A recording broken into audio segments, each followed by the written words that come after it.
Bienvenidos. Pode falar, na minha opinião, não pode falar de liderança En mi opinión, no podemos hablar de liderazgo sin de hablar de conexão.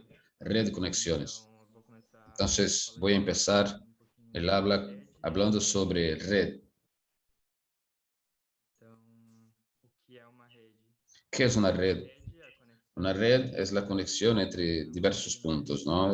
No existe si nosotros sozinho, se tenemos los puntos não é uma solos, rede, por exemplo. si no es una red. Esto no es una red. Quando a gente La red consegue es cuando conectar logramos esses conectar pontos e criar uma estos diferentes relação. puntos y crear una relación entre ellos. Então, Entonces, a gente una red começa a existe conectar cuando empezamos a conectar então, estos esse é um pouco nudos.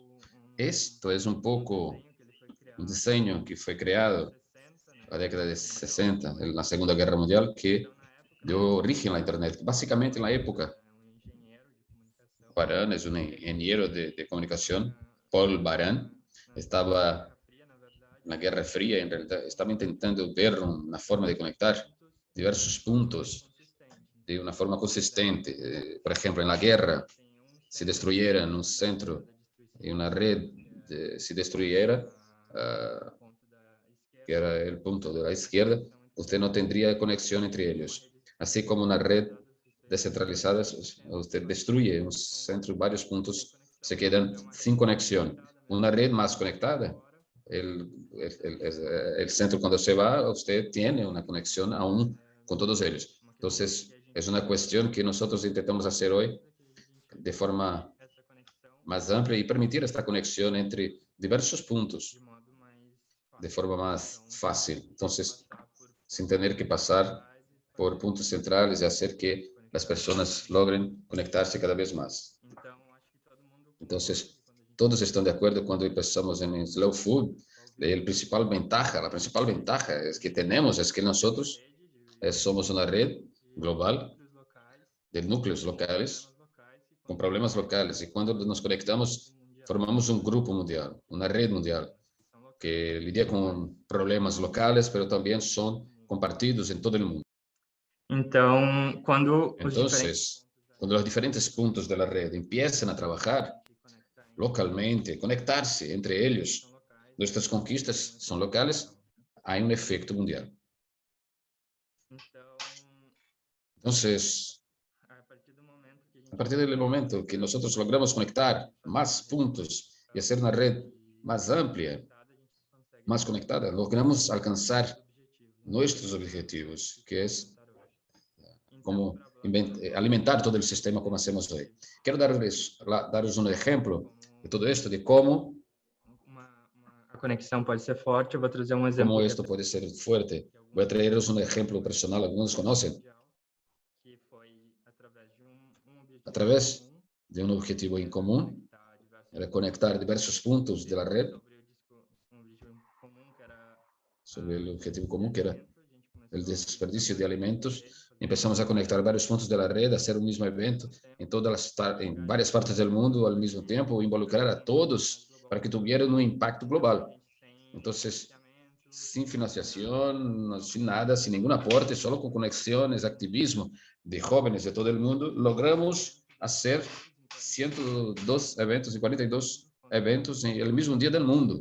Então, essa foi um pouquinho a Entonces, experiência esto que a fue gente teve, un poco de la experiencia que hemos tenido, que va a da minha basarnos todo, va a basar essa toda, foi no uma das solamente esta, ideias pero iniciais para o Brasil. uno del A gente pensa inicio depois sobre como a de gente pode fazer para cómo mais nosotros podemos hacer para activar conectar los mais as puntos de la pessoas. red, conectar más a las Tem um personas. pessoal Y fue un ejemplo tem personal muitos que tuvo investidores mucho éxito y debido a criando eso, conexões crear onde conexiones é seguro. entre estos puntos, Eu de penso acuerdo con lo que pienso, mais es una de las cosas que más nossos membros motiva a no local. nuestros miembros en todo el mundo. Então, esse é um pouquinho das Aquí es ações un que poco foram em de las 42 países, acciones. como eu falei. Fueron 42 Começou com países, o como les continente he dicho, sul, que en depois se todos los continentes transformou del mundo y después se transformó en una anual. acción anual, como es hoy. Então, como que a gente pode fazer ¿Cómo podemos para criar a hacer nossa rede, né? Então, como que a gente para pode involucrar conectar la esses red? pontos? Conectar, motivar los Primeiro de puntos. tudo, que a Primero, gente tem que ter em mente são que tenemos algumas que tener en mente son que eu vi na minha algunas experiência pistas na que en mi liderança, experiencia que são ayudaron úteis, algumas y são son muito óbvias útiles. e Algunas son a gente acaba muy esquecendo simples, pero delas en el momento del trabajo nos olvidamos.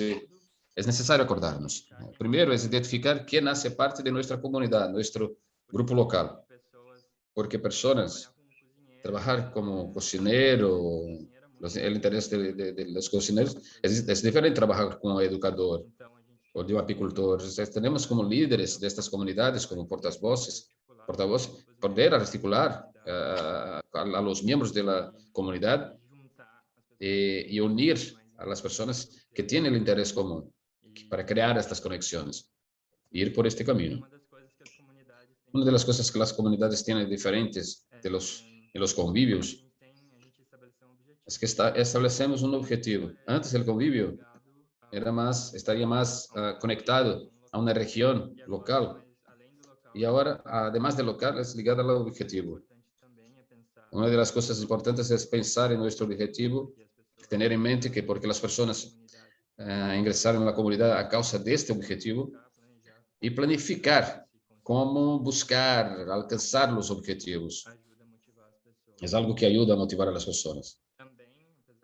También, pese tener esta anarquía, tenemos que tener organizaciones. Es muy útil hablar crear una rutina. Por ejemplo, si se estableció que vamos a hacer una reunión al mes, poner siempre el primer domingo del mes, siempre tenemos reunión de la comunidad. Y también crear un modo, un instrumento para que las personas que no participen, ellas que sigan haciendo parte, sintiéndose que hace parte de la comunidad. Y esto es muy importante. En la época de mi convivio en Porto Alegre, cuando estaba más involucrado en Brasil, algo que ayuda mucho. Como mínimo de organización tenemos que tener porque las personas se planifican mejor para un domingo. Eso es muy importante, tener esta organización. Otra cosa que es importante es inclusivo, es encorajar las ideas. Nosotros como altavoces, como líder de las comunidades, siempre nos parece que tenemos que hacer todo, que tenemos que hablar con las personas y olvidamos que escucharlas también es importante. Y también es importante no centralizar, ¿no?, todas las informaciones. O sea, es necesario que le demos voz, que podamos compartir las actividades, las tareas, para ser parte de la comunidad y que todos se sientan en esta comunidad. Además de dar responsabilidad, tenemos que acordarnos que el trabajo, nuestro trabajo, es un trabajo voluntariado. Hay siempre un límite. Las personas se comprometen a hacer las cosas, pero al final, al fin y al cabo, no son remuneradas, están dando su tiempo y tiene que ser siempre un ente. Hay que respetar el límite de cada uno, ¿no?, la cantidad de trabajo que cada uno puede aportar para la comunidad. Además, nosotros facilitamos el trabajo en las comunidades, los proyectos que estamos haciendo, pero y más personas van a adherir a los proyectos, cuanto más hacemos. Nosotros creamos varias pequeñas herramientas que fueron desde crear materiales gráficos preparados para cambiar el nombre de la ciudad, o una guía, cómo reorganizar el evento, de cómo podemos hacer para organizar el evento, un mapa de colaboración, donde se podría registrar y saber qué sucede en todo el mundo. Una playlist colaborativa que las personas podrían poner música y utilizar en eventos, música de todo el mundo, que era algo bastante importante. Además, crear conexiones dentro y fuera de la comunidad. Como he dicho, nada nos motiva más nuestra red como mi experiencia. Hoy usted puede conocer a una persona y del otro lado del mundo que hay las mismas cuestiones que tú y que usted también está luchando y que es igual. Entonces, por ejemplo, las personas que trabajan con abejas en Brasil, los criadores, ¿no?, para intercambiar esta experiencia, los apicultores, intentar crear conexiones en este sentido, que está cada vez más, podemos observar estas comunidades con los objetivos. Podemos encontrar objetivos iguales, ¿no? Iguales. Un apicultor aquí igual a un apicultor en cualquier parte del mundo. Y dentro de la propia comunidad, son clientes locales con la propia región, o restaurantes que los agricultores, estas conexiones que motivan, que nos motivan bastante en la red. Y por último, acordarles que el slow food no es solamente trabajo. Entonces, Carlos siempre dice que nuestra revolución tiene que ser hecha con placer, con alegría.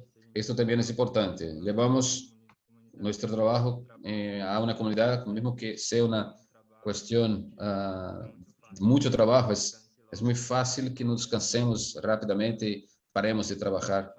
Entonces, además de hacer todo esto, hacer que sea un momento de placer y tener en cuenta que es un momento de conexión entre las personas de la propia comunidad, en donde creamos relación de amistad, logramos compartir y tener siempre en mente que intentar hacerlo de una forma placentera y seguir adelante. Esta sería mi primera exposición. Me gustaría espero que haya sido útil y quiero darle la palabra a Dalí. Dalí va a hablar en español. Ella es consejera para la Red Indígena de Tierra Madre.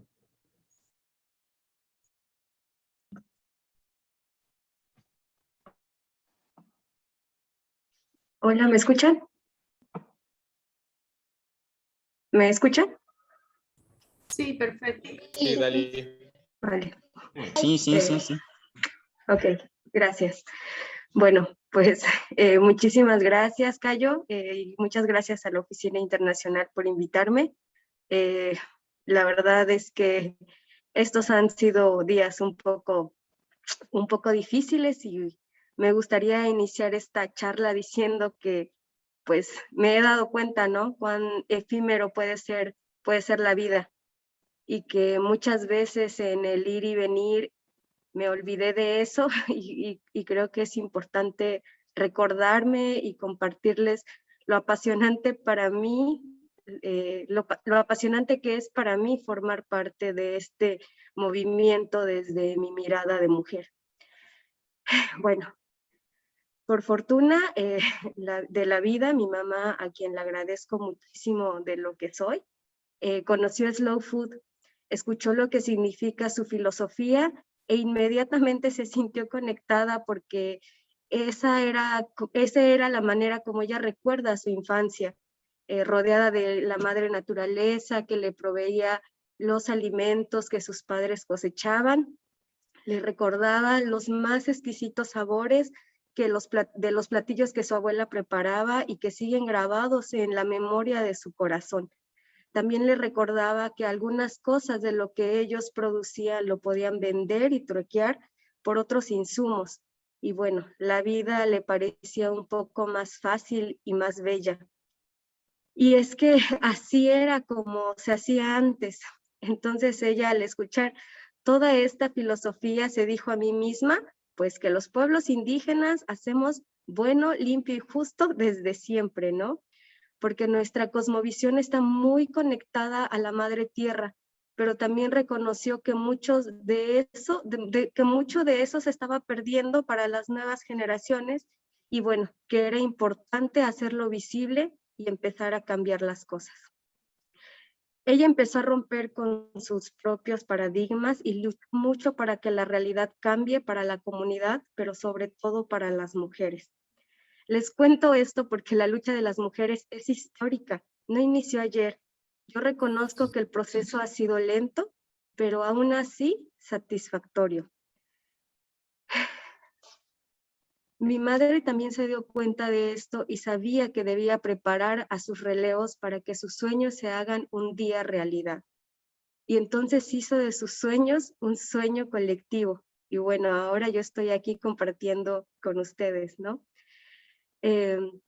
Cuando empecé a colaborar con Slow Food, me invitaban a hablar en mesas de líderes, en mesas de mujeres líderes, y yo me sentía un poco incómoda porque no me sentía una líder.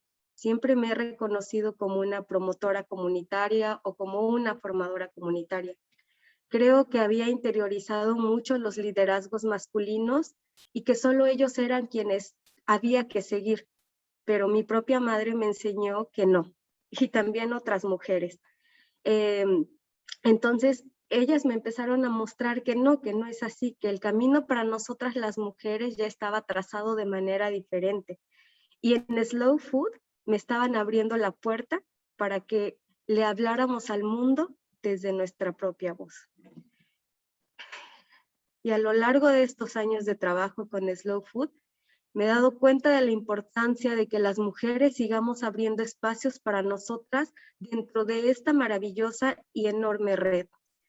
Porque puede tener todo el encanto que ustedes quieran, y todo el amor y toda la pasión. Pero aún en un movimiento al que le tengo mucho cariño, puedo ver muchos espacios que siguen ocupados por hombres o que hay hombres que forman parte de este movimiento que siguen transgrediendo a las mujeres. Y eso es algo que simple y sencillamente no lo podemos permitir. Y que entonces tenemos una gran tarea todas y todos y todes para romper con el patriarcado. Antes me daba mucho miedo asumir esta lucha públicamente, pero yo también formo parte de las cifras de mujeres que han sido violentadas y a las que se les ha violentado sus derechos humanos, y así como mi madre luchó por mí y por otras mujeres para que tengan una vida diferente, también yo decidí hacerlo dentro de este movimiento y sobre todo con las mujeres indígenas que forman parte de la red ITM. Han sido años de trabajo, de procesos y de luchas que hoy poco a poco van teniendo resultados y me da una enorme alegría ver cómo muchas mujeres la están rompiendo y en serio que la están rompiendo. Están visibilizándose, están posicionándose, se les reconoce su trabajo, se les escucha en espacios internacionales, están liderando proyectos comunitarios. Me llena de felicidad ver cómo las jóvenes lo están haciendo diferente. Y hoy tenemos aquí, o nos va a acompañar nuestra compañera Lisette, que es una hermana de Bolivia, que está haciendo las cosas diferentes y aunque ahora ella tal vez no lo note, pero está cambiando la realidad de las niñas de su comunidad. Y es así como me gustaría compartirles, compañeras mujeres, que cada acción que hagamos dentro de nuestro movimiento puede repercutir en la vida de otra mujer, porque desde un movimiento que habla de alimentos buenos, limpios y justos, podemos hacer grandes cambios para nuestro mundo, para nuestra madre tierra y para las mujeres. Y compañeros hombres, a ustedes quiero decirles que los necesitamos, que ustedes son nuestros aliados, pero que también deben romper con ciertos pactos que por miles de años se han dado entre hombres y que necesitamos que hagan visible cuando otro hombre nos agrede, que lo señalen, que se reeduquen, que nos miren con respeto y con dignidad y que hagan que otros nos miren así. Que hagamos de este movimiento un espacio seguro para nosotras, que logremos tener espacios en equidad, porque en serio lo creo, que las mujeres podemos cambiar al mundo junto a ustedes y a mis queridas compañeras mujeres les digo que también tenemos mucho que avanzar, tenemos que abrazarnos desde la empatía, acompañarnos desde la sororidad, porque no debemos dejar a ninguna mujer atrás. Y bueno, para terminar quisiera compartirles que aquí todos y todos tenemos una gran responsabilidad, porque nuestro movimiento no solo se trata de buena comida, como algunos lo malentienden. Si estamos aquí es para educar al mundo que nos rodea, cambiar las cosas, salvar la biodiversidad, salvar la tierra, luchar sin descanso contra el sistema capitalista, machista y opresor. Si nuestra lucha no la hacemos política, colectiva y feminista, probablemente no cambie nada el mundo, pero si nuestra lucha es por la justicia, la igualdad y para que todas y todos vivamos en un mundo en el que podamos disfrutar de alimentos buenos, limpios y justos como un derecho humano y todo lo que ello implica, entonces sí vale toda la pena luchar. Crear, soñar desde la colectividad, que no nos dé miedo, mujeres, asumir el liderazgo en ciertos procesos y espacios de este movimiento. Busquemos aliadas y aliados, porque estoy segura que en el día a día, cada uno de nosotros en el mundo va sembrando semillitas de utopía y en el futuro no tan lejano vamos a cosechar realidad. Y eso es lo que Slow Food me ha dado como regalo de vida y como tarea para seguir acompañando a nuestras futuras líderes del mundo. Y de corazón les digo, Tlazocamati, en mi lengua materna, gracias. Muchas gracias, Idalí. Muy inspiradora, muy fuerte tu intervención. Muchas gracias. Ahora vamos a pasar para Jerónimo. Jerónimo es ex secretario de la Asociación Slow Food Brasil y miembro de la organización Ashoka de Emprendedores Sociales. Y Jerónimo hablará en portugués. Puede seguir, Jerónimo. Bom dia a todos. Buenos días a todos. México, de una buena parte de Brasil, casi buenas noches. Es un placer estar aquí con ustedes y agradezco a todos para ser parte de una mesa que trata de liderazgo y activismo, que es un gran desafío. Quiero aprovechar la palabra y quiero saludar en especial a mi gran amiga Valentina, que cumplió año el lunes.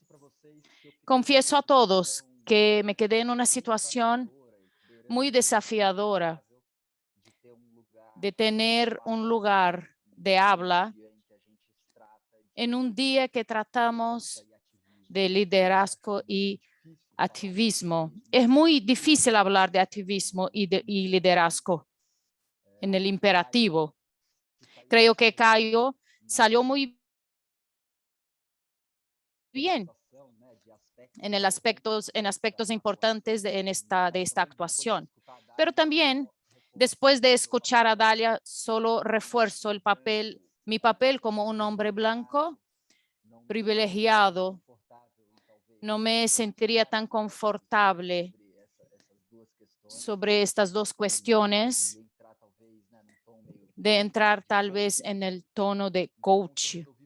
Entonces, lo que quiero hacerlo hoy es contar un poco quién soy y contarles una historia que tal vez podemos hablar en un lenguaje académico, pero es una historia que a mí me gusta mucho y es muy brasileña.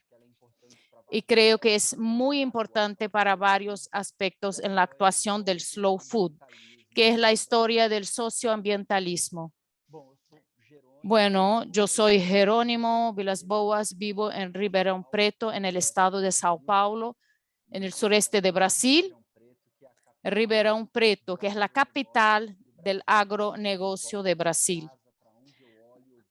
Aquí, vuelta de mi casa, por donde miro, hay grandes plantaciones de caña de azúcar para la producción del etanol y azúcar brasileño, que es mi ciudad es el símbolo de todo aquel que el slow food lucha contra, pero de alguna manera es bueno estar próximos de nuestros enemigos y acompañar sus pasos. Entré en el slow food por cuenta de mi trabajo. Yo trabajo con abejas, soy investigador de abejas nativas brasileñas y tropicales y fui invitado para participar en Tierra Madre Brasil, en Brasilia. En aquella ocasión fui invitado a hablar un poquito del universo de las abejas y me apasioné del slow food. Allí conocí un movimiento que centralizaba varios aspectos ya en mi profesión y he conseguido materializar mis pensamientos más claros en algunos que yo creía, pero no había visto de una forma más clara. Y luego después, en la Tierra Madre de Brasilia, empecé en la Comisión Brasileña, una comisión específica para tratar del gusto. Y me quedé algunos buenos años actuando específicamente en este programa. Y recientemente En 2017-2021 ocupo una posición dentro de la directoría de la Asociación de Slow Food de Brasil, que es una entidad relativamente nueva, una misión de facilitar los procesos de movimientos del slow food. De entre estas dos fases de Asociación del Slow Food de Brasil, la actuación siempre ayuda mucho. Es un aspecto muy interesante para que hablemos de él. Es cómo por vuelta del slow food existe una idea, un alimento justo y bueno, y cómo la actuación global, local o profesional conseguimos integrar esta filosofía de varias maneras y varios nombres. Lo importante son momentos que vemos espacio para poder encajar. Pero les digo que hay más de 10 años en el slow food. Siempre estuve muy envuelto con las actividades. Hubo años más, años a menos, pero eso es muy importante igualmente. Es un aspecto de felicidad, sustentabilidad personal, y eso es muy importante para nosotros.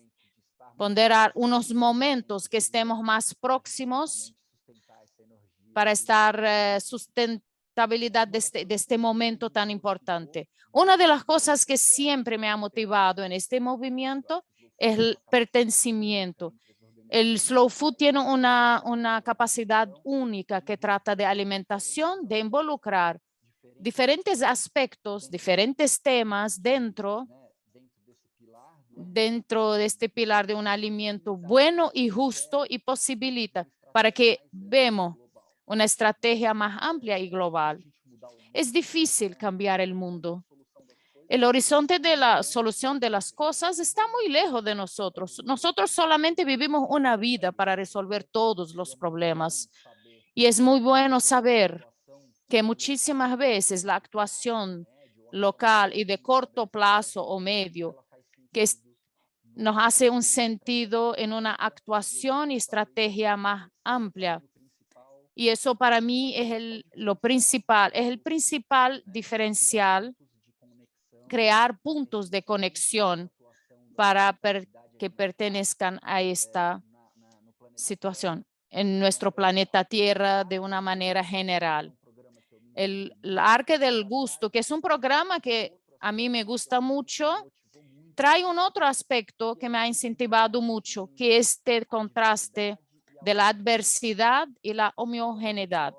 Cuando miramos nuestros alimentos que se están desapareciendo, para las variedades de las manzanas que no existen más, de bananas, podríamos aquí estar hablando horas y horas y escogiendo más de 3,000 productos que representan, de una cierta manera, eso representa una cierta forma, la ruptura del hombre con la naturaleza. Es una ruptura que se entiende después de la revolución industrial, y que para nosotros que actuamos en el área de alimentar es muy fácil mirarnos en el área de alimento y entrar a un supermercado y ver esta ruptura. Yo como ecólogo quiero traer otro aspecto. A mí me gusta el ambientalismo y eso sí habla directamente de la ruptura que hay en nuestro propio concepto de la conservación biológica. Nosotros no tenemos movimientos principalmente en las colonias portuguesas o españolas o en las inglesas, en África. Nuestra crítica ambiental es percibir que la naturaleza se dio sobre todo en el comienzo del siglo XIX, en los siglos colonialistas y principalmente en el ideal de la élite, actuación de las grandes matrices en un proceso de colonización. Ahora, el ambientalismo clásico es muy norteamericano. El símbolo de eso en nuestro aspecto de la creación de los parques nacionales, de las reservas ecológicas. Eso es muy empático, muy íntimo, con esas grandes áreas reservadas para proteger la naturaleza. El primer grande parque mundial, que fue el parque de Yellowstone en Estados Unidos, surgió en el fin del siglo XIX. Y aquí en Brasil repetimos este modelo. Empezamos a crear unidades para proteger la naturaleza. En el inicio del siglo XX, 1920, 30, principalmente en la región sureste de Brasil, donde hay grandes centros urbanos, grandes arquitecturas de urbanización. Empezamos a crear grandes áreas para conservar la naturaleza. Y la gran importancia de estas áreas establece una producción de hectáreas y cerca un pedazo, un poco de tierra, llaman aquello de naturaleza y nosotros los hombres como espectadores de la naturaleza, a veces colocamos una mochila en nuestras espaldas, visitamos una cascata, hacemos una caminata, pero el modelo clásico en la humanidad de modelos generalizados somos espectadores. Comenzamos a cambiar un poco ese concepto y vean cómo ha tardado. A partir de 1980, en 1980 tuvimos el relatorio de Brooklyn, cuando se discutió y se creó el modelo de sustentabilidad. Y en 1980 nació el movimiento Slow Food. Bueno, ahora que estamos hablando de liderazgo y activismo, quiero contar la historia de un brasileño. Ustedes que no son brasileños, o ustedes los brasileños que cuando tengan la oportunidad de conocer a Chico Mendes, voy a escribirlo aquí en el chat, era un seringuero del Acre, que es un estado de Amazonas, seringueros que se dedican al oficio de extraer el látex de una planta que se llama seringuera. El primer grande ciclo económico de la Amazonia fue en la producción de la goma. En el régimen militar brasileño y con la construcción de grandes autopistas para ocupar Amazonia, este pueblo, esa gente que vivía en la selva y vivían de la selva, se vieron amenazados con enfermedades nuevas por la exploración de madera. Y Chico Mendes fue una figura que mientras los ricos de Brasil estaban cercando áreas para proteger la naturaleza, Chico Mendes levantó la mano y decía, la naturaleza vive de gente. Por debajo de estos árboles viven seres humanos, indios, indígenas. Es una población muy significativa que depende de la selva. Al principio creemos que eso no hace parte para vivir, pero Chico Mendes viene de un movimiento sindicalista. Él fue uno de los fundadores del PT. El partido es el partido del expresidente Lula. Y él hizo una gran movilización nacional, que es la alianza, la unión de los pueblos indígenas, riberiños, seringueros, para decir que en la naturaleza viven personas. Eso fue en 1980 y eso generó varias de conquistas para el Brasil, como la creación de varios parques donde los seres humanos viven y conviven, que son las reservas, y la propia nueva constitución brasileña, que desde 1988 pasó a reconocer los derechos de los pueblos y la demarcación de sus territorios. ¿Y por qué estoy diciendo todo eso? Es una historia de activismo y movimiento social porque tuvo tanta fama que hoy más de 80% de las áreas protegidas de conservación ambiental en Brasil son áreas que tienen personas. Son áreas que solo existen y son reconocidas porque hubo grupos sociales que se movilizaron para demarcar estos puntos. Y el punto ya es la clave para escoger estos lugares como áreas estratégicas de conservación son los alimentos, porque ellos dependen de sus áreas para establecer la pesca. Algunos pueblos indígenas, que son alimentos muy símbolos, la llave de Brasil. Con el slow food hace. No voy a extenderme. Algunos aspectos importantes que quiero deciros es que aunque desde que el ser humano es ser humano, nosotros reconozcamos que existe la diversidad de la vida, nosotros solo reconocimos el concepto de biodiversidad, que es algo que Slow Food habla demasiado. Y se habla mucho de esto desde 1992, durante la Convención de la Diversidad Biológica en Río de Janeiro.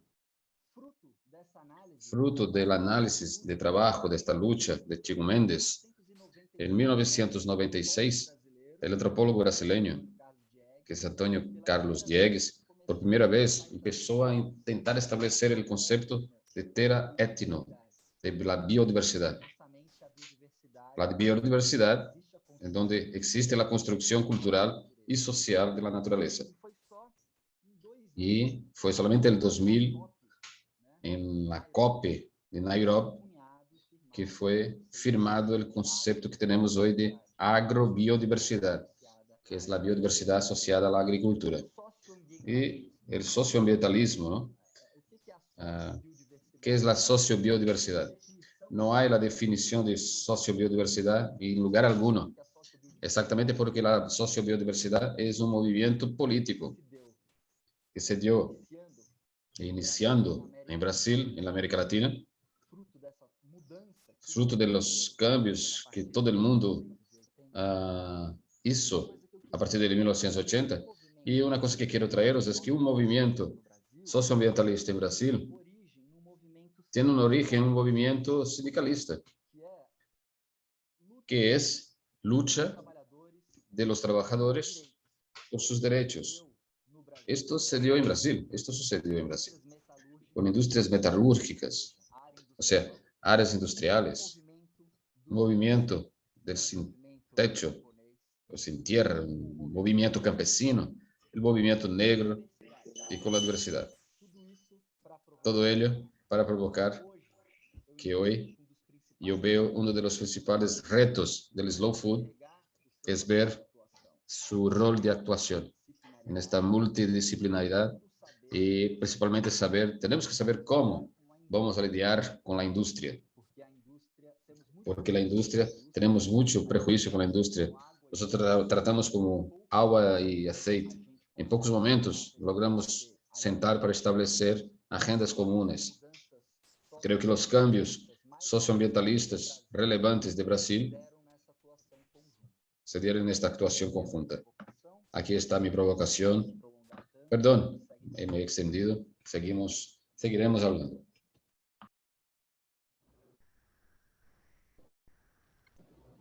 Muchas gracias, Jerónimo, por tu presentación. Las presentaciones son cortitas, es difícil quedarse en un tiempo, pero bueno, después tendremos 25 minutos para preguntas y todos pueden preguntar y podemos hablar un poquito más. Bueno, ahora la última ponente de hoy es Vicky Severo. Ela es consejera de la Escuela de Medio Ambiente y Silvicultura de Yale y también fundadora del Green Market Santa Cruz en Trinidad y Tobago. Ella va a hablar en inglés. Vicky, puedes hacer tu presentación. Gracias.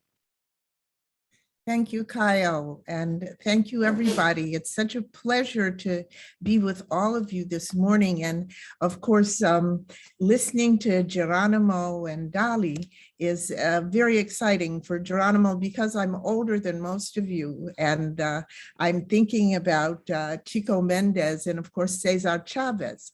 And in my youth, when I was a teenager, En mi juventud, cuando yo era un adolescente, Chico Méndez era una de las personas que nos motivaba para activar y convertirnos en participantes de este movimiento. Los granjeros que no eran explotados en California y que no les pagaban bien, todos estos movimientos están todos conectados, de la misma manera que Caio hablaba al principio de la presentación.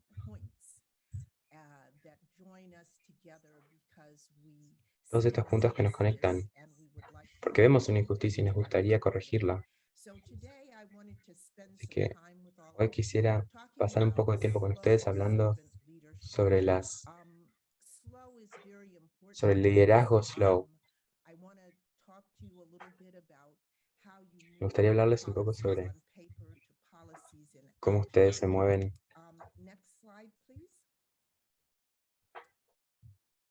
en políticas de movimiento. Vamos a pasar a la siguiente diapositiva. Contenidos. Me gustaría, mientras hablo, que ustedes piensen y que nombren para ustedes líderes que ustedes admiran. Y me gustaría que se preguntaran por qué admiran a estos líderes.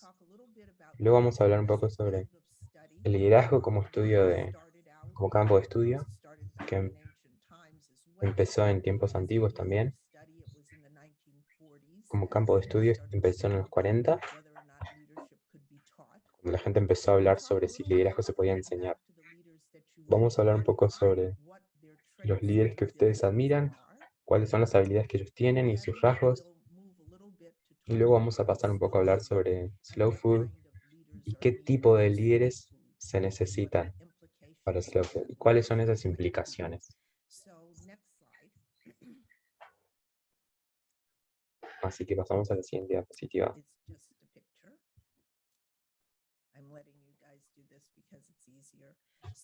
Es solo una foto. Cuando pienso en grandes líderes, estos son los que aparecieron en una foto. Gracias a Dios hay alguna mujer. Este tiempo se podría esperar que no hubiese ninguna mujer. Hay algunas mujeres que no pensemos más como mejores mujeres líderes o buenas líderes. Pero es interesante ver en qué piensa el mundo sobre un buen líder, qué determina a un buen líder. Así que podemos pasar a la siguiente diapositiva. La dicotomía. Ahora es cuando nos ponemos un poco a meternos las manos en la masa, por así decirlo. Están los líderes que sirven, que son los que quieren servir a la comunidad, ayudar a otras personas. Les gustaría servir, tomar acción, sentirse empoderados para hacerlo.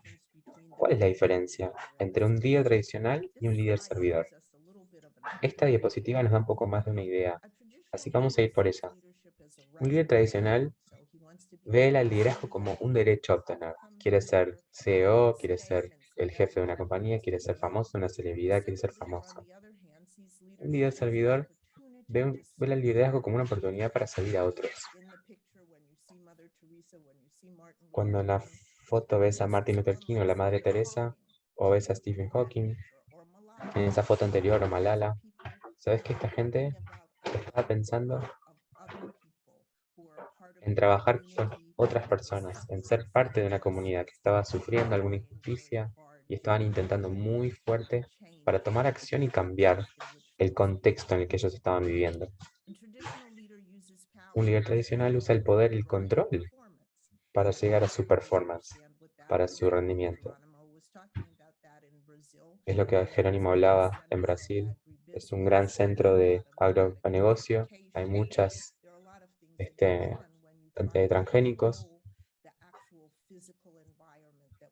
Muchas empresas quieren controlar el ambiente físico en el cual vivimos, lo cual es parte de una de las muchas cosas que tenemos que pensar como líderes en Slow Food. ¿Cuál es nuestra relación con nuestro ecosistema? ¿Por qué sentimos la necesidad de crear represas? ¿Por qué tenemos que controlar el aire? ¿Por qué tenemos que cortar a los bosques? Entonces, como una especie humana, querer tener ese control y ese dominio para ese rendimiento. Por otro lado, compartir el poder y el control para lograr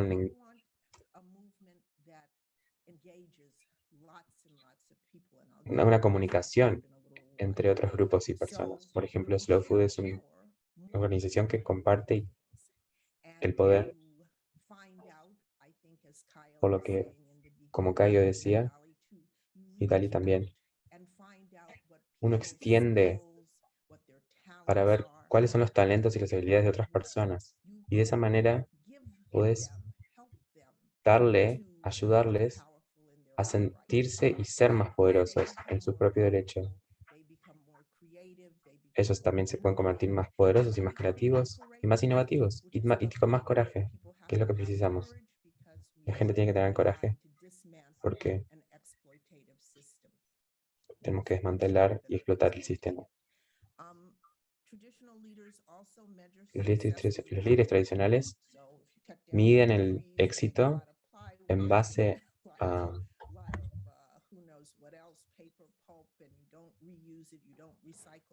digamos, al producto, lo miden desde el éxito físico. Este es un problema muy grande en nuestro mundo porque tenemos un montón de, por ejemplo, los explotadores de petróleo no pagan impuestos y no pagan el precio de la polución.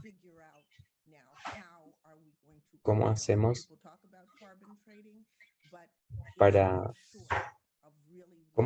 para mantenerlos culpables? Lo que podemos empezar a hablar es cómo podemos medir los beneficios de una economía circular y cómo hacemos para medir el éxito de una manera no tradicional. Los líderes que sirven miden el éxito en base al crecimiento y al desarrollo. ¿Qué significa desarrollar una economía? Una economía que sea inclusiva, todos estamos participando en ella, todas las personas tienen una participación activa y pueden hacer trueques de servicios y bienes. La idea es que esté bien, eso es lo que me gusta llamarla. Todos trabajan para el bienestar de esa economía. Los líderes tradicionales hablan, siempre están enfrente del micrófono, y los líderes que sirven escuchan. Ellos quieren escuchar lo que otras personas dicen, quieren escuchar. Por ejemplo, había un CEO que decidió no escuchar las noticias. Entonces, cuando iba a trabajar, le preguntaba a las personas con las que trabajaba qué era lo que estaba realmente pasando en el mundo. Y después de 3 meses fue capaz de construir un montón de confianza, porque tuvo que escuchar a otras personas y entender qué era lo que estaba pasando en el mundo. Entonces, escuchar es una habilidad muy importante para el tipo de líderes que precisamos y que esperamos que ustedes se conviertan.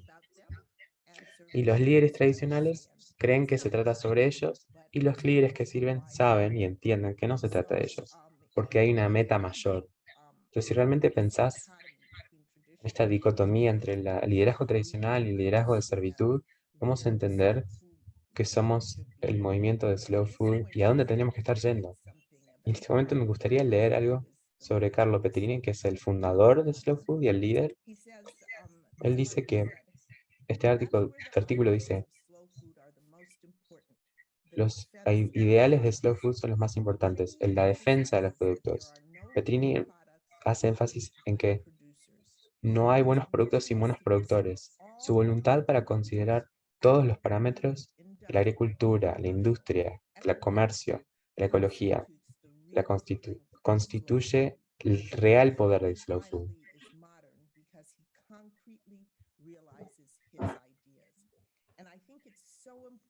Creo que es muy importante para nosotros que entendamos esos parámetros. Esto es multidisciplinario, es transdisciplinario, nos está llevando a pensar en nuevas maneras sobre cómo interconectamos con nosotros. Para atraer a todos, hay mucha demonización del sistema que tenemos. Pero el sistema que tenemos también no fue creado por la envidia y la codicia. Fue desarrollado para poder proveer con servicios. Entonces hay que agarrar las partes buenas y sacar las partes malas. Pero hay que pensar muy bien lo que vamos a hacer.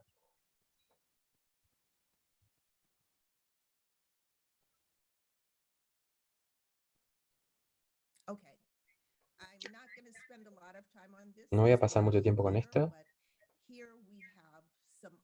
Acá tenemos otros principios que tenemos para el liderazgo de servidores. Escuchar, empatía, sanar, esa habilidad de escuchar y poder sentir empatía por otra persona. Cualquier comunidad precisa esto. El cuidado de los ecosistemas, el cuidado de los demás. Muy bien. Me voy a enfocar en persuasión y percepción hacia el futuro.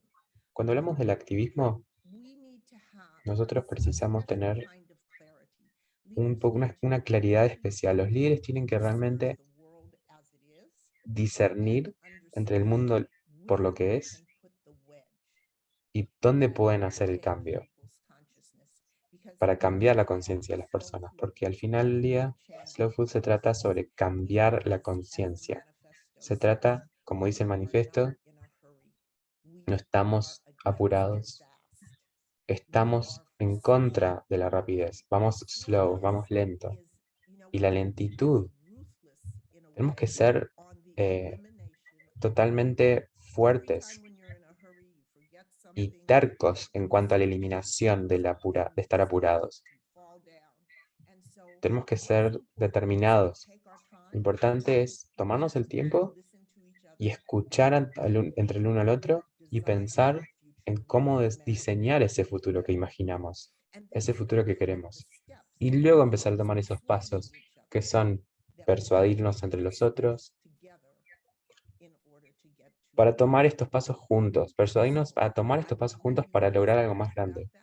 Les dejo esto para que piensen un poco cuáles son los principios de la construcción de la comunidad. Capaz que ustedes quieren agregar otro. Uno que no está acá, que es uno que yo quiero hablar, es el humor. Yo encuentro que todos los grandes líderes que piensan sobre el Dalai Lama o Desmond Tutu, todos ellos tienen un gran sentido del humor. No se toman muy en serio ellos mismos en el trabajo que ellos hacen.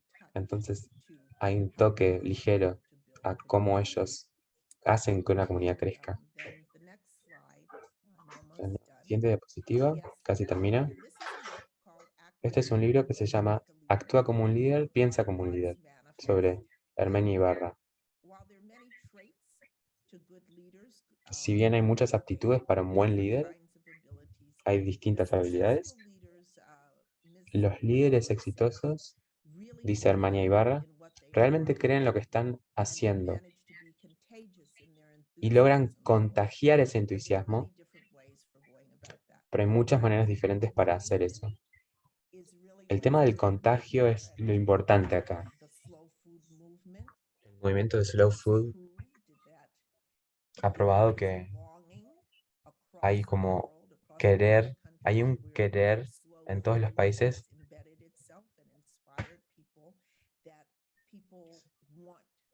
la gente quiere esto y Slow Food se ha como asentado en esto. A veces pienso en lo rápido que va el mundo, lo rápido que va el internet. Ayer cuando Facebook y Facebook no funcionaban, la gente piró, o hace 2 días. El ser humano no puede ir tan rápido como una máquina. Muchos de nosotros estamos tratando de ir tan rápido, pero nos va a quemar.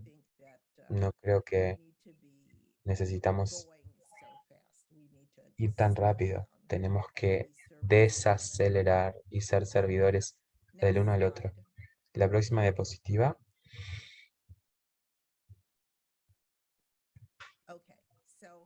Pueden las implicaciones sobre todo lo que he hablado. Todo se resume a cómo los líderes pueden satisfacer las necesidades de un grupo, las que son mutuas. Tenés que ver con quién estás tratando de trabajar y a quién estás tratando de influenciar, pero es un trabajo complicado porque todos son individuales y todos tienen ideas diferentes y diferentes maneras sobre interpretar la misma cosa. Por lo tanto, como decía Kai al principio, la estructura y la rutina son muy importantes. Una muy buena cosa que los líderes jóvenes pueden hacer es crear estructuras. Considerar las interconexiones y la transdisciplinariedad. Y aparte de esto es estudiar. Yo no puedo decirles cuánto yo en mi vida aprendo. Paso mucho tiempo aprendiendo y leo, estoy en el internet, atiendo un montón de webinars, le hablo a mucha gente que sabe mucho del tema y me enseñan cosas que yo no aprendería por mi cuenta propia. Una de las cosas más recientes que aprendí sobre el calentamiento global es que alguien dijo que los glaciares no se derriten en el Ártico. Y sabemos que las elevaciones de marea toman lugar en el Caribe. Entonces, cuando hablas en las ciencias, empiezas a aprender cosas que te ayudan en el mundo de la transformación y el trabajo de la transformación, que es lo que estamos tratando de hacer en Slow Food. Al culminar, es hablar del localismo, la tensión entre el localismo y la globalización. Tenemos que tener retórica con esta pandemia.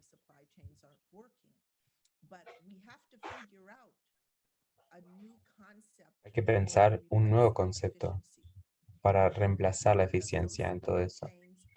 Porque todas estas cadenas de proveedores, podemos aprender de ellas y las queremos reproducir de manera local. Las economistas van a decir que no es efectivo. Pero justamente lo que construye fortaleza en la economía es la habilidad de tener gente que sabe hacer muchas cosas en la localidad en la que están, el localismo. Hay que pensar en cómo organizar los centros urbanos para que se aprovechen de lo que ellos pueden crecer y cultivar en términos de comida, cómo se pueden aportar los transportes para que la gente pueda conseguir la nutrición que precisan, las calorías que precisan, el gusto que precisan, desde el ambiente en el que viven. Así que es eso. Última diapositiva. Gracias. Bye.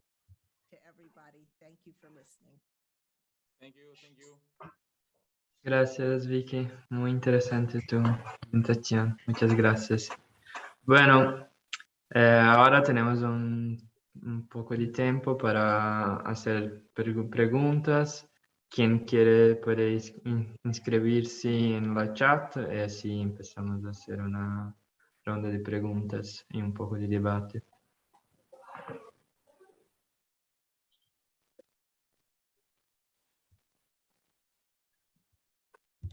Entonces, empezamos con Samantha. Samantha va a hacer la pregunta en portugués. Quisiera hacerle una pregunta a Jerónimo sobre, él ha comentado que hoy nosotros hacemos como algo como norteamericano, ¿no? Esa cuestión de separar los parques, reservas. Quisiera saber si hay algún ejemplo de alguna cultura o algún país específico que hace esta cosa de forma diferente, más integrada y visualizando una relación más grande entre la población de la ciudad con la naturaleza. Como yo entiendo que quizá no sea la mejor forma, pero quisiera conocer cuáles serían las otras formas. Oi, Samantha. Muito obrigado Hola. por sua pergunta. Samantha, muchas gracias por la pregunta. Pienso que es el Brasil tuvo un rol importante en establecer formas diferentes. Yo le digo que la historia de nuestra conservación empezó con este modelo. Yo pienso que la mente de la población, que es sobre todo urbana, sí, este aún es el modelo que impera. Las personas se sienten contempladas en relación a la conservación de la naturaleza, sabiendo que hay parques. Y esto hace que las personas crean que el horizonte de solución en las cuestiones ambientales están lejos de las manos, de sus manos, ¿no? De la misma forma, en relación a la alimentación, una de las cosas que Slow Food trae es cuando nosotros elegimos aquello que vamos a comer, estamos en relación con una forma que somos y otra, es la cuestión del imaginario y de cómo la población urbana está involucrada o ajena a estas cuestiones. Exactamente, un movimiento de Chico Mendes, de la década de 80, que culminó con la Constitución de Brasil, culminó también en un sistema, un nuevo sistema pionero en Brasil, de unidades de conservación, que es la creación de reservas extractivistas, reservas de desarrollo sostenible o la propia demarcación de tierras indígenas, territorios quilombolas, y por más que hoy nosotros vivamos un desmonte de estas políticas, teniendo en cuenta el gobierno de Brasil hoy, Brasil no solamente fue pionero, como ha mostrado que hay formas de conservar la naturaleza en donde las personas están presentes. Mejor que eso, ha mostrado que hay una estrategia que tiene éxito. Es exactamente, establecer un territorio, cuidarlo, es muy caro. Cuidar de un parque nacional, por ejemplo, demanda mucha inversión. Y cuando hay personas que fiscalizan, que manejan, que cuidan, personas que viven, tenemos éxito. Entonces, si se trabaja en un área, por ejemplo, a causa de la producción de la castaña de Brasil, sea una tierra indígena, los Coyapós estarán dispuestos a proteger el patrimonio que es la castaña. Nunca la castaña van a proteger otros árboles, entre otros árboles, otros animales, y habrá un sistema de protección integrada que parte de la existencia de las personas en los espacios y no de la ausencia de estos espacios. Y el alimento tiene un papel central. Perfeito, ficou super claro. Obrigada. Muchas gracias, está muy claro. Muchas gracias.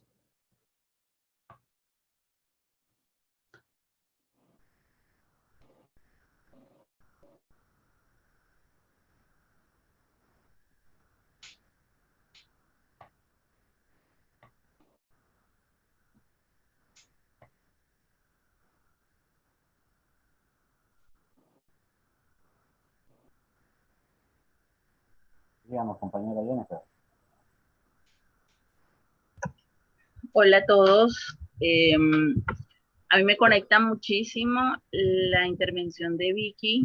Agradezco enormemente ese paralelo que hace entre esto que consideramos el liderazgo o los escenarios donde se manifiesta el liderazgo.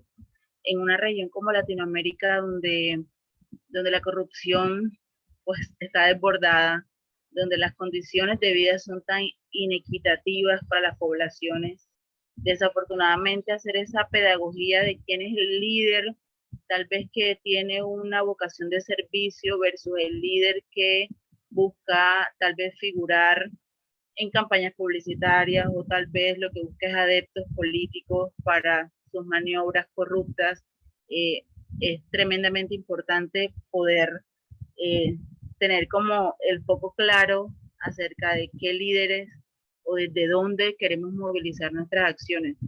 A mí particularmente me tomó varios años poder desconectarme de intentar gestionar acciones, encontrándome de frente así como en un choque abrupto con un sistema que esperaba precisamente que tal vez yo me convirtiera como en la mesías de las portadoras de tradición con las que trabajo, cuando mi intención no era esta.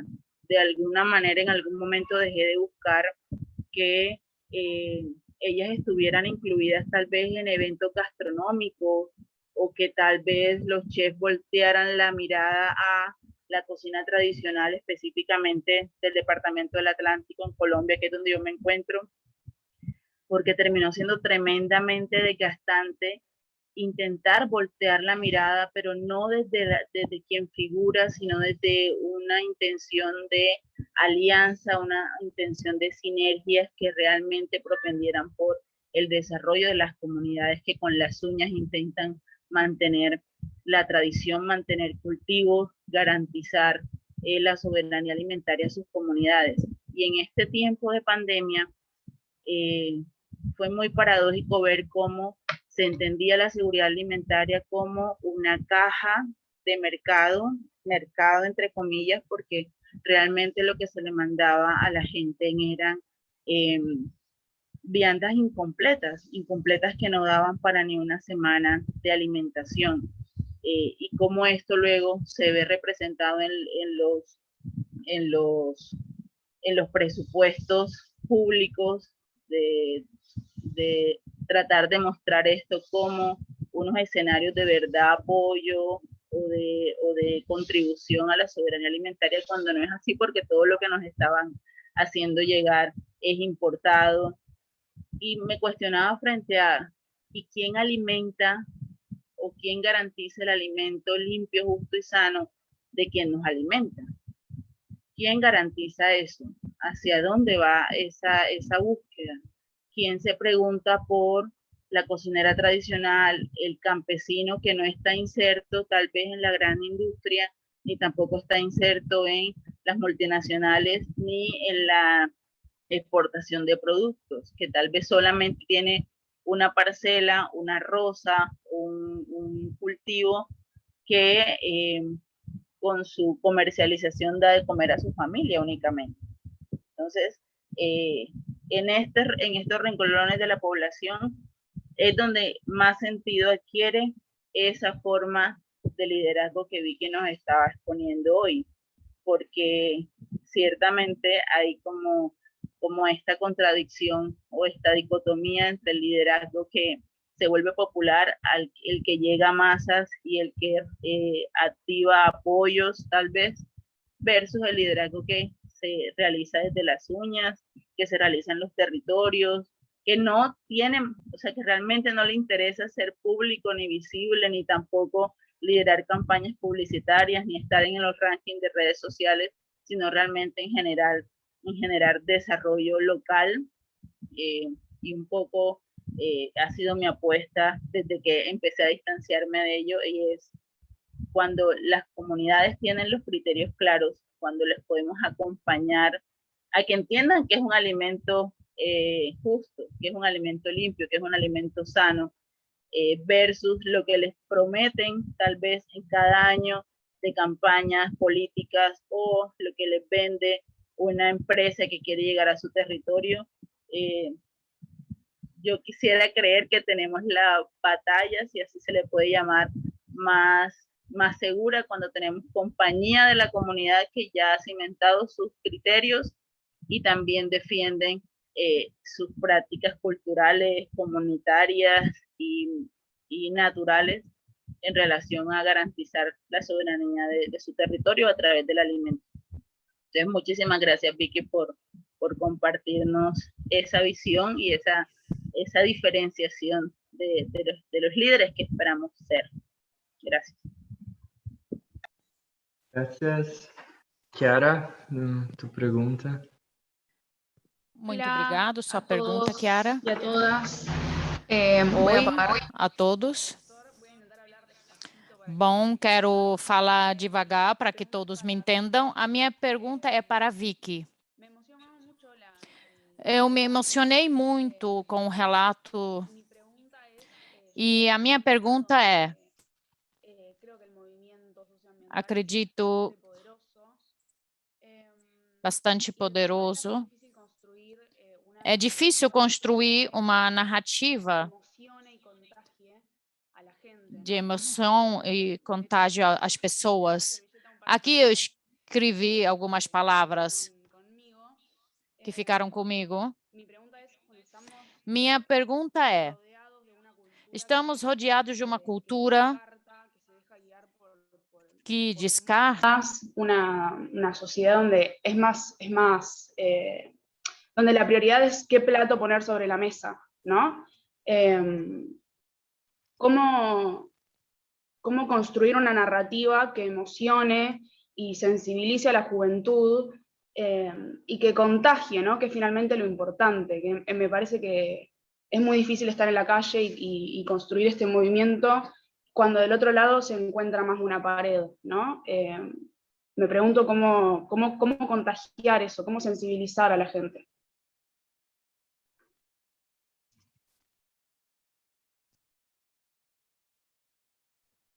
Shall I answer or do you want to keep going? ¿Contesto o prefieres seguir?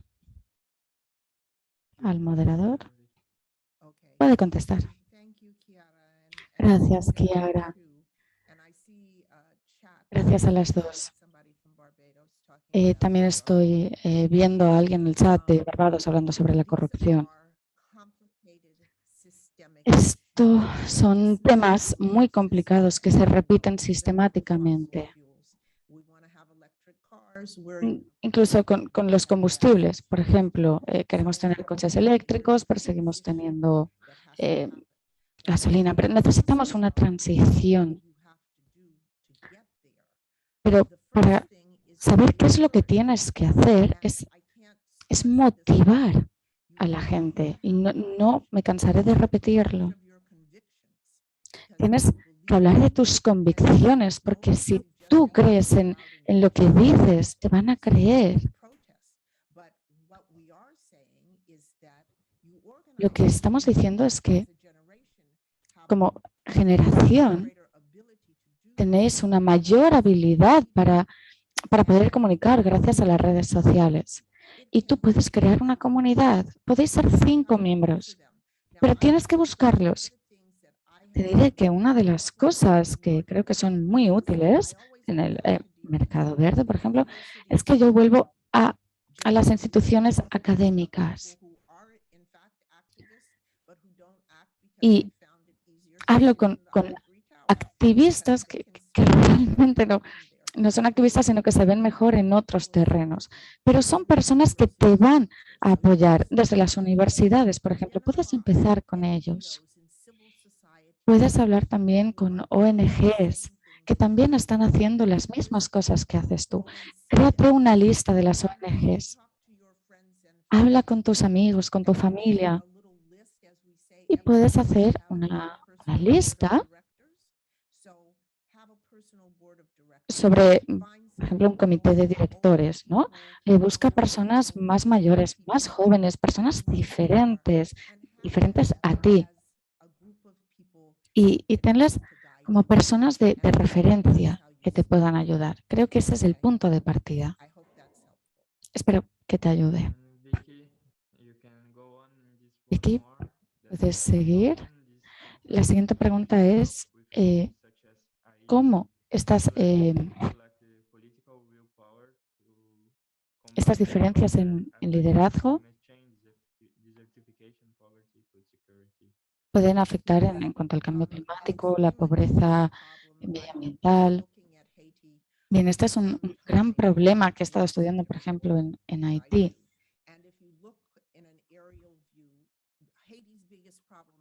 Haití, por ejemplo, tiene un grave problema que es la deforestación, que ya no tiene árboles. Está en decadencia ecológica y se refleja en el sistema político también. Pero como hemos dicho, no estamos buscando seguir los patrones de liderazgo tradicional. Haití, por ejemplo, ahora tiene un primer ministro que no tiene legisladores, no tiene apoyos.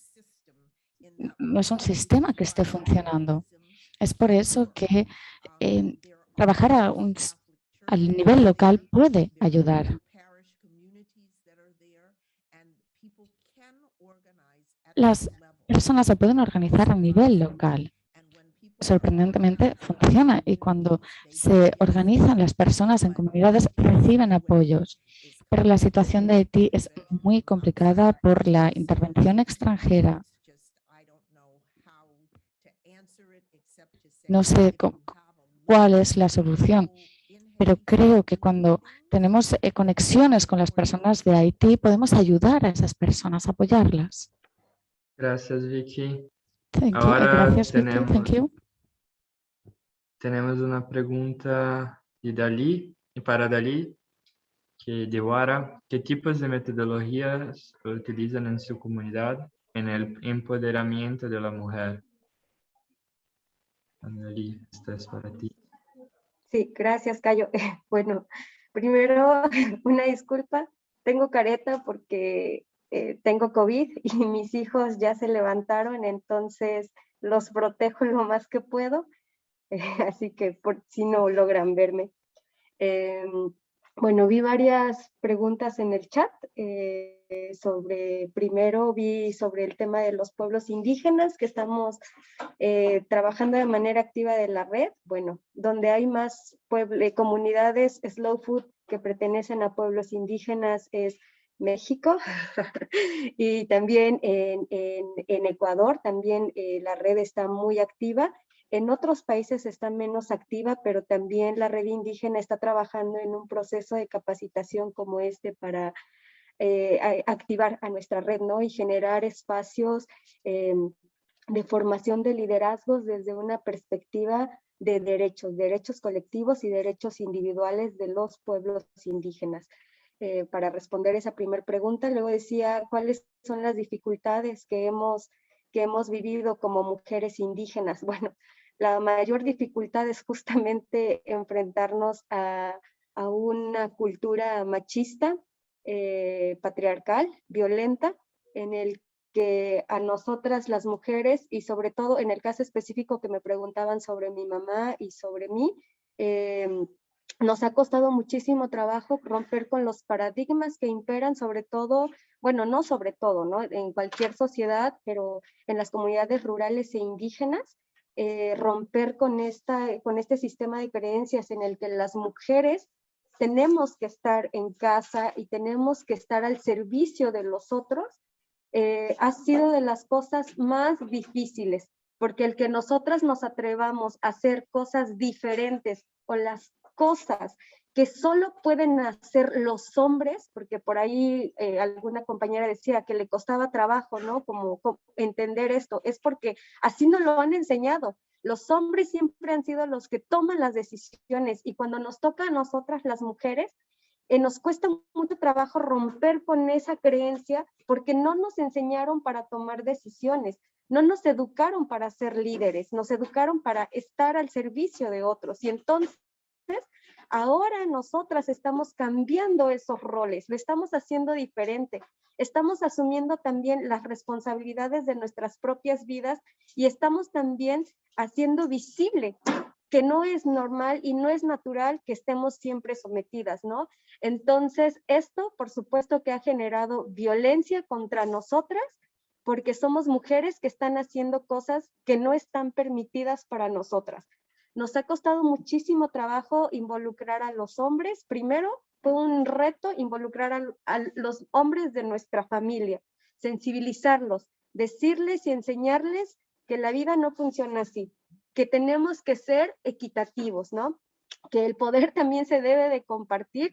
Y también algo que nosotras aprendimos es a crear desde la colectividad, ¿no? O sea, cuando involucramos a todos, poco a poco se van también perdiendo ciertas creencias y se va entendiendo que es un proceso colectivo comunitario, ¿no? Porque muchos malentienden que ahora las mujeres somos las que queremos mandar. No, esto no funciona así, esto es desde la colectividad. Y bueno, los procesos que hemos usado a nivel comunitario para trabajar el tema del empoderamiento de las mujeres, rurales, campesinas e indígenas, que es sobre todo en el que yo me he enfocado más, es a través de metodologías participativas y siempre con una mirada, con una perspectiva de derechos humanos, derechos de las mujeres, equidad de género e interculturalidad. Creo que eso ha sido a lo que nosotras nos ha funcionado, es en lo que nos hemos preparado y es desde ahí también donde creamos y diseñamos otros espacios de formación, perdón, para otras y otros. Sabemos que hay una brecha enorme todavía para nosotras las mujeres. Yo tengo 2 hijos hombres que significan también un reto importante para mí, ¿no? Pero también estar en estos espacios, y por eso les decía, compañeras, estar en estos espacios en donde Slow Food también está abriendo sus puertas para que nosotras las mujeres hagamos esa incidencia, tenemos que aprovecharlos, porque muchas veces tenemos muchísimo miedo y es normal porque no nos enseñaron, pero tenemos que enfrentar esos miedos, tenemos que aprovechar estos espacios, tenemos que poner nuestra voz y en serio, tenemos que hacer política, porque si no hacemos política desde Slow Food, todo se queda en un bonito discurso y la verdad es que no vamos a cambiar mucho. Entonces, dentro de este espacio también quisiera invitarles a que empecemos a crear liderazgos diferentes, no solo del discurso, sino también del hacer. Liderazgos en el que uno a uno nos acompañemos de manera respetuosa. Olvidemos las pirámides, porque todos aquí somos un colectivo y todos podemos crear y todos podemos hacer, y de verdad, yo no sé si yo lo voy a ver con mis propios ojos, pero yo sí me aferro a la esperanza de que un día este planeta va a ser diferente para las niñas que vienen detrás de mí y también para los niños que vienen detrás de mí y que unas de esas personas son mis hijos. Así que bueno, esto es de la experiencia que les puedo compartir. Si un día quieren también informarse más sobre la red indígena, Francisco y yo estamos más que puestos y somos hombre y mujer quienes también estamos haciendo esta dinámica de trabajo de manera diferente. Así que, pues muchísimas gracias. Gracias, Dalí.